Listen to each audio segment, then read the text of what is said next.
नमस्कार, FM news देख रहे हैं आप। मैं हूं आपके साथ अंजलि सिंह। बुलेटिन की शुरुआत करते हैं इस अहम खबर के साथ। जैसा कि ज्ञान व्यापी श्रृंगार गौरी मामले पे आज सुनवाई हुई और सुनवाई पूरी होने के बाद अदालत ने फैसला सुरक्षित रख लिया है और अब इस मामले में स्थानीय अदालत कल फैसला सुनाएगी। इस बाबत जानकारी मिली है कि गुरुवार को दोपहर 12 बजे फैसला सुनाया जाएगा और इसके अलावा अदालत सर्वे की नई तारीख पर भी फैसला सुनाएगी। और बता दें कि अदालत के आदेश पर ही ज्ञानव्यापी श्रृंगार गौरी मंदिर का सर्वे शुरू हुआ था। अदालत की ओर से कोर्ट कमिश्नर अजय मिश्रा की अगुवाई में सर्वे होना था, हालांकि उन्हें भारी विरोध का सामना करना पड़ा, जिसकी वजह से सर्वे पूरा नहीं हो पाया।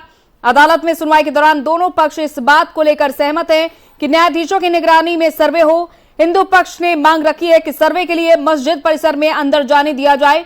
उन्होंने मस्जिद परिसर में जाने के लिए सुरक्षा मांगी है।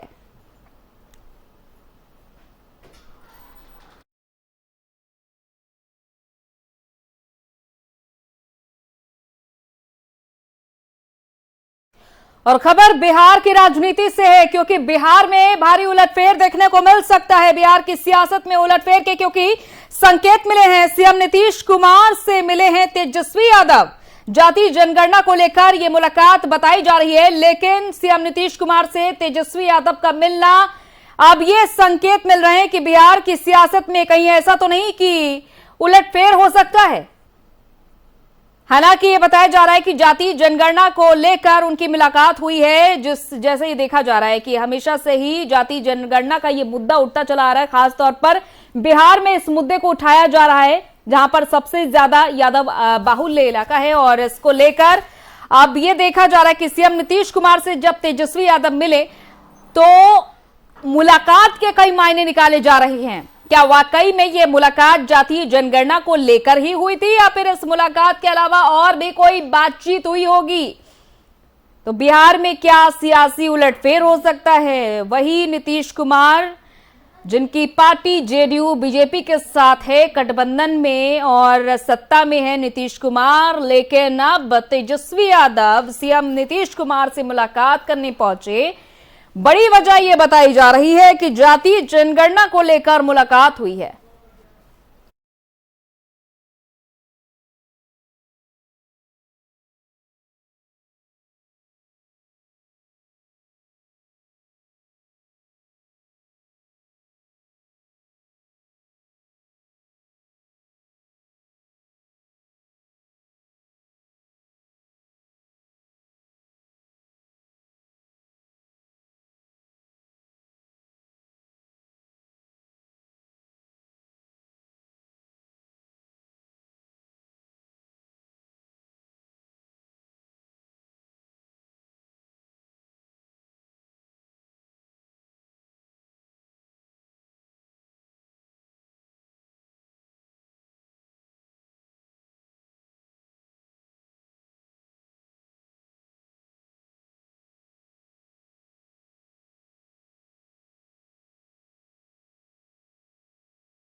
और आजम की रिहाई को लेकर अखिलेश यादव ने बड़ा बयान दिया है, क्योंकि सपा के प्रमुखों ने उम्मीद जताई है कि आजम खान जल्द जेल से बाहर आएंगे। अखिलेश यादव ने आजम खान को लेकर कहा है कि मुझे उम्मीद है कि जिस तरह से हाईकोर्ट और सुप्रीम कोर्ट में बहस पूरी हो चुकी है, बहुत जल्द आजम खान बाहर आएंगे।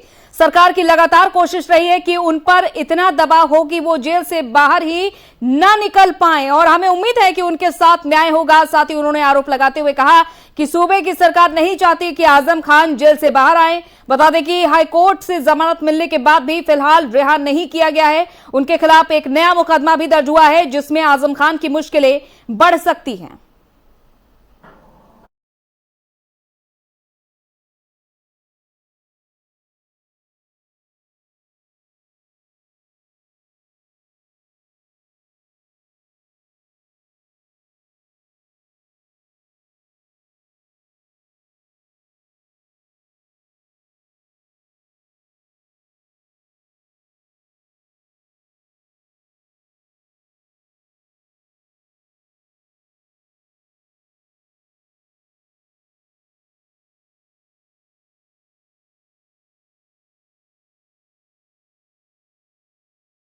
तो अखिलेश यादव कुछ भी कह रहे हो, लेकिन आजम खान की मुश्किलें कम होने का नाम नहीं ले रही और अब उनकी पत्नी और बेटे के खिलाफ गैर जमानती वारंट जारी किया गया है। बेटे अब्दुल्ला आजम और पत्नी तंजीन फातिमा के खिलाफ वारंट पर 16 मई तक पेश होना है। दरअसल 2 जन्म प्रमाण पत्र मामले में उन दोनों लोगों को एमपी एमएलए कोर्ट में पेश होना था, लेकिन वो गैर हाजिर रहे। तो वहीं 16 मई से पहले दोनों लोग पेश नहीं हुए तो दोनों की गिरफ्तारी हो सकती है। बता दें कि दोनों ने अदालत से गैर हाजिरी पर माफीनामा की अर्जी दी थी, लेकिन अदालत ने निरस्त कर दिया था और गैर जमानती वारंट जारी किया था। बता दें कि आजम खान के खिलाफ कुल 80 से ज्यादा केस चल रहे हैं और इस समय वो सीतापुर की जेल में बंद है। आजम खान को कुछ केसों में जमानत भी मिली है, लेकिन बड़ी संख्या में केस की वजह से उनकी रिहाई संभव नहीं हो पा रही है। आजम खान के नाम पर सियासी तीर भी चलाए जा रहे हैं और हाल ही में कई दलों के नेताओं ने उनसे मुलाकात की थी। कांग्रेस के साथ एसपी के कुछ नेताओं ने योगी सरकार पर बदले की भावना से कार्रवाई का भी आरोप लगाया था।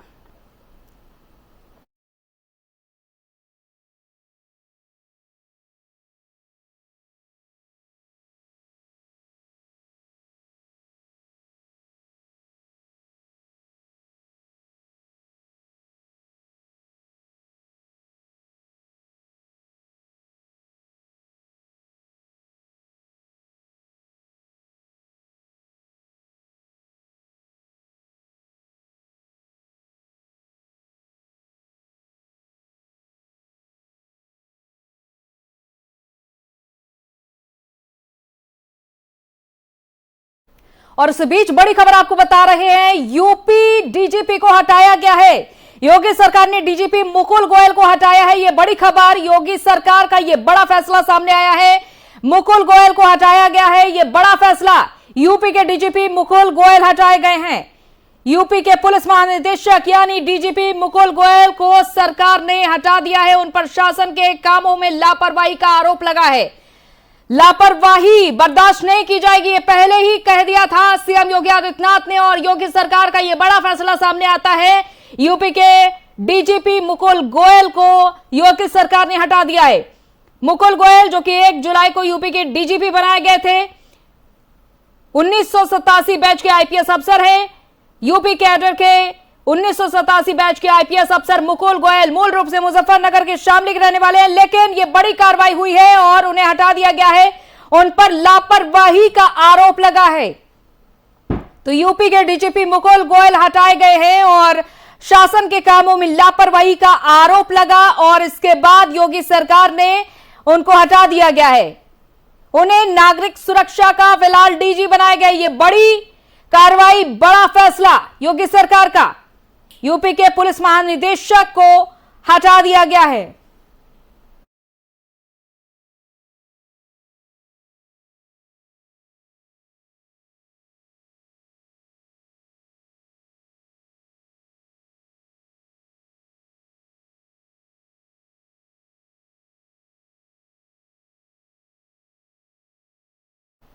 तो वहीं सुप्रीम कोर्ट में आज राजद्रोह कानून के मामले में सुनवाई हुई और इसको लेकर अब फैसला सुप्रीम कोर्ट ने जो सुनाया है कि राजद्रोह कानून पर फिलहाल अस्थायी तौर पर रोक लगी हुई है। और आज जो हुई सुनवाई के दौरान केंद्र ने सुप्रीम कोर्ट को बताया कि राजद्रोह के अपराध को दर्ज होने से रोका नहीं जा सकता है। सुनवाई के दौरान केंद्र सरकार ने सुप्रीम कोर्ट में मौजूदा मुकदमे को चलते रहने देने की बात कही है। केंद्र ने कोर्ट को बताया कि 124 मामले में एसपी के संतुष्ट होने के बाद ही राजद्रोह का केस दर्ज हो पाएगा। तो वहीं केंद्र की दलील पर बातचीत करने के लिए जज उठकर गए और इस मामले की सुनवाई चीफ जस्टिस एनवी रमना और जस्टिस सूर्यकांत, जस्टिस न्यायमूर्ति हिमा कोहली की पीठ कर रही है। वहीं मामले की अगली सुनवाई अब जुलाई में होगी और इससे पहले मंगलवार को हुई सुनवाई में चीफ जस्टिस की अध्यक्षता वाली 3 जजों की बेंच ने कहा था कि वो राजद्रोह कानून के समीक्षा के लिए केंद्र को समय देगी, लेकिन सॉलिसिटर जनरल सरकार से निर्देश लेकर बताएं कि लंबित केस और भविष्य में दर्ज होने वाले केस पर इसका क्या असर होगा। ये भी बताएं कि क्या अभी 124A के लंबित केस स्थगित रखे जा सकते हैं।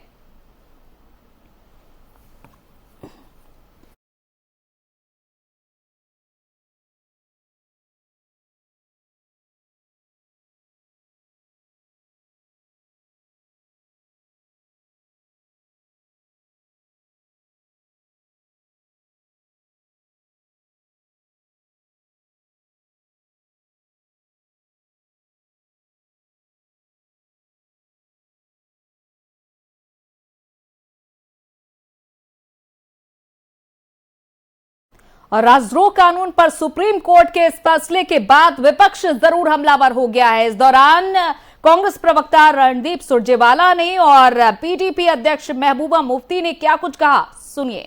नमस्कार साथियों, सत्ता को आईना दिखाना राष्ट्र धर्म है, ये देशद्रोह नहीं हो सकता और देश की सुप्रीम कोर्ट ने आज इसी बारे स्पष्ट संदेश दिया है। सत्ता के सिंहासन पर बैठे निरंकुश शासक, लोगों की आवाज कुचलने वाले निरंकुश राजा, जन विरोधी नीतियों की आलोचना पर जनता को जेल की सलाखों के पीछे डालने वाले शासक जान लें कि अब जनता उठ चुकी है। जनता की आवाज को ना कुचला जा सकता, ना उसका दम घोटा जा सकता, ना उसे दबाया जा सकता, क्योंकि राष्ट्र धर्म में सरकारों की आलोचना और शासकों को सच का आईना दिखाना हमारा धर्म है। कांग्रेस 2019 में ये कानून खत्म करना चाहती थी, आज देश की सुप्रीम कोर्ट ने इस पर पाबंदी लगाकर साबित कर दिया कि हमारा रास्ता सही है, लोगों की आवाज उठती रहेगी, यही जन आंदोलन की परिपाटी है। जय हिंद। है कि अगर ये जो इसी तरह हमारा जो मुल्क चलता रहा कि किसी ने भी बात की नहीं होती, सेडिशन चार्जेस लगाए जाते हैं, कोई अखबार वाला कुछ लिखता है तो सेडिशन चार्जेस लगाए जाते हैं, कोई स्टूडेंट कोई बात करता है तो सेडिशन चार्जेस लगाते हैं, एक्टिविस्ट बात करते हैं तो पॉलिटिशियंस की तो बात ही नहीं है।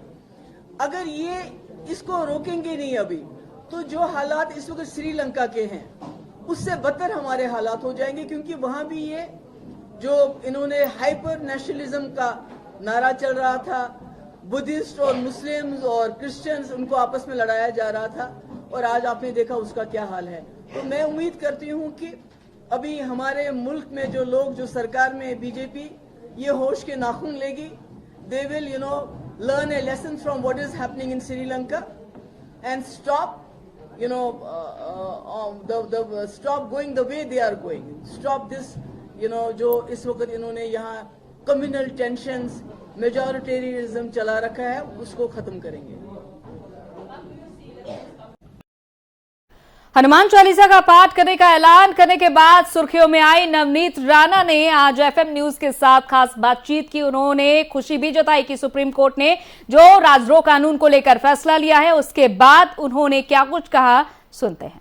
नवनीत राणा जी हमारे साथ बातचीत करने के लिए। मैडम, सुप्रीम कोर्ट का फैसला आज आया है राष्ट्रद्रोह पर, और आपके ऊपर भी राष्ट्रद्रोह का केस लड़ा। सुप्रीम कोर्ट के इस फैसले को आप किस तरीके से देख रही हैं? मुझे लगता है बहुत स्वागत करने जैसा है, क्योंकि हमारे देश के प्राइम मिनिस्टर, गृह मंत्री और हमारे लॉ मिनिस्टर जो इतने सालों से प्रलंबित जो ऑफेंस है उन्हें आज खत्म करने का काम ये हमारी केंद्र सरकार ने की है, क्योंकि इसका यूज़ ना कि देशद्रोहियों पे हुआ। हमारे देश में अभी जो चल रहा है, अगर कोई भगवान का नाम भी स्मरण करता है तो उसके ऊपर भी देशद्रोह लगता है। तो मुझे लगता है इसमें कुछ बहुत सारे करेक्शन होना बहुत ज़रूरी है। और पहले ब्रिटिश कालीन में ब्रिटिश लोगों के रूल में ये चलता था, जो भी देश के हित में बात करता था ब्रिटिश उन्हें देशद्रोह करके अंदर डालती थी। और महाराष्ट्र में भी चलता है ये महाराष्ट्र में आज उद्धव ठाकरे ने किया है। देशद्रोह जैसा काम मैंने और विधायक ने क्या किया जो हमें देशद्रोह के मुकाबले में अंदर कोर्ट में जेल में डाला गया। तो मुझे लगता है हमारे प्राइम मिनिस्टर ये देश की हर एक पॉसिबल अच्छी चीज़ों को आगे लाने के लिए, हर वो चीज़ें उसका विनाश करने के लिए, हमारे प्राइम मिनिस्टर ये देश के लिए सबसे परफेक्ट प्राइम मिनिस्टर हमारे देश को मिले आज तक। नहीं तो ये ऑफेंस 70 साल पहले ही खत्म हो जाना चाहिए था। 14 मई को दिल्ली में हनुमान आरती कर रही है, दिल्ली को आपने क्यों चुना और क्या मैसेज देना चाह रही है आप 14 तारीख को? मुझे लगता है कि मेरे महाराष्ट्र में, मुंबई में जब मैंने हनुमान चालीसा पढ़ने के लिए कहा तो मेरे पे देशद्रोह लगता है। तो मुझे लगता है आज मैं दिल्ली में हूँ और वो महाराष्ट्र में जब सभा कर रहे हैं, तो ये संकट ही उद्धव ठाकरे के माध्यम से हमारे महाराष्ट्र में आई है। तो संकट दूर करने के लिए संकट के दरवाजे पे जाना और आरती करना बहुत ज़रूरी है। और उनको मेरा प्रश्न है, अगर कुर्सी का इतना लालच है तो कुर्सी के लिए जो कष्ट करना पड़ता है, लोगों की सेवा करनी पड़ती है, वो करिए। कॉन्स्टिट्यूंसी से एक महाराष्ट्र में कोई भी क्षेत्र को चुनिए, उस क्षेत्र में उनके विरोध में मैं लड़ूंगी। वो लड़ेंगे कि नहीं वो 14 तारीख को बताइए। बीएमसी का नोटिस आया, बीएमसी के नोटिस पर क्या? मुझे लगता है कि ना ही मैं वो जगह की मालिक हूँ। मैं बिल्डिंग मैंने नहीं बनाई है, बिल्डिंग की बिल्डर मैं नहीं हूँ। उनकी ही सरकार, उनकी ही सत्ता, उनकी ही बीएनसी ने, उनके ही अधिकारियों ने उसे परमिशन दी। अगर कुछ पूछना है तो बिल्डर को पूछना चाहिए, बिल्डर को नोटिस जाना चाहिए। हम तो जैसे बिल्डर ने हमें दिया हमने उनसे खरीदा। देखिए मेरे साथ है नवनीत राणा, जो बीएमसी ने उनको नोटिस दिया है उस पर जो है अपना जवाब देते हुए और साथ में ऐलान करते हुए कि 14 मई को दिल्ली का जो कनॉट प्लेस का हनुमान मंदिर है वहां पर वो हनुमान जी की आरती करेगी और भगवान हनुमान से ये अपील करेगी कि महाराष्ट्र को संकट से बाहर निकाला जाए। कैमरामैन अंगद के साथ कुलदीप शर्मा, FM न्यूज़, दिल्ली। नवनीत राणा जी हमारे। और पंजाब हरियाणा हाई कोर्ट से राहत मिलने के बाद बीजेपी नेता तजिंदर सिंह बग्गा ने FM न्यूज के साथ बातचीत की। बातचीत के दौरान उन्होंने कहा कि केजरीवाल को कोर्ट ने तमाचा जड़ा है। आगे की बातचीत सुनिए। देखिए तो ये सारे केस खत्म हो जाएंगे। हम मजबूर हैं, हम केजरीवाल के इशारे पर कर रहे हैं। हम तो देखिए छोटे मोटे ऑफिसर, हमारे हाथ में कुछ भी नहीं। देखिए मुझे उन्होंने यही कहा कि आप अरविंद केजरीवाल के खिलाफ बोलना बंद कर दीजिए, गुरु ग्रंथ साहब जी पर जो बेदबी पर सवाल पूछना बंद कर दीजिए, तो ये सारे केस आपसे धीरे धीरे वापस हो जाएंगे। भारतीय जनता पार्टी के कार्यकर्ता आपसे सवाल पूछेंगे, आप जितने मर्जी केस दर्ज कर सकते हैं।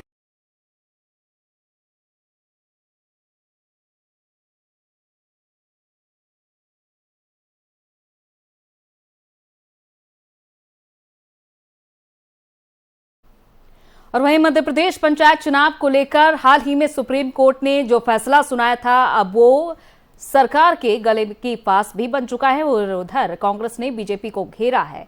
तो देखा जाए तो पंचायत चुनाव को लेकर अभी तक जो रार छिड़ी हुई थी और उस पर बीजेपी ने सुप्रीम कोर्ट में नई रिपोर्ट भी पेश की थी। ओबीसी रिजर्वेशन गले की फांस बन गया है राज्य सरकार के लिए। शिवराज सरकार सुप्रीम कोर्ट में संशोधन के लिए पुनर्विचार याचिका दायर करने पर विचार कर रही है और इस बाबत शिवराज सिंह चौहान ने क्या कुछ कहा, सुनवाते हैं। मैं पंचायत के चुनाव के संदर्भ में माननीय सर्वोच्च न्यायालय का भी अंतरिम आदेश आया है और इसलिए हम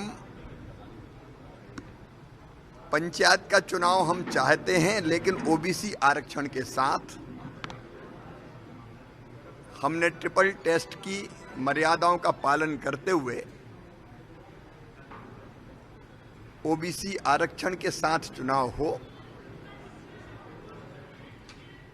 ये बात की थी। अब पुनः माननीय सर्वोच्च न्यायालय में हम मॉडिफिकेशन के लिए जाएंगे और आग्रह करेंगे पंचायत के चुनाव जरूर हो, लेकिन ओबीसी। चलिए इसी के साथ इस बुलेटिन में इतना ही, इजाजत दीजिए, नमस्कार।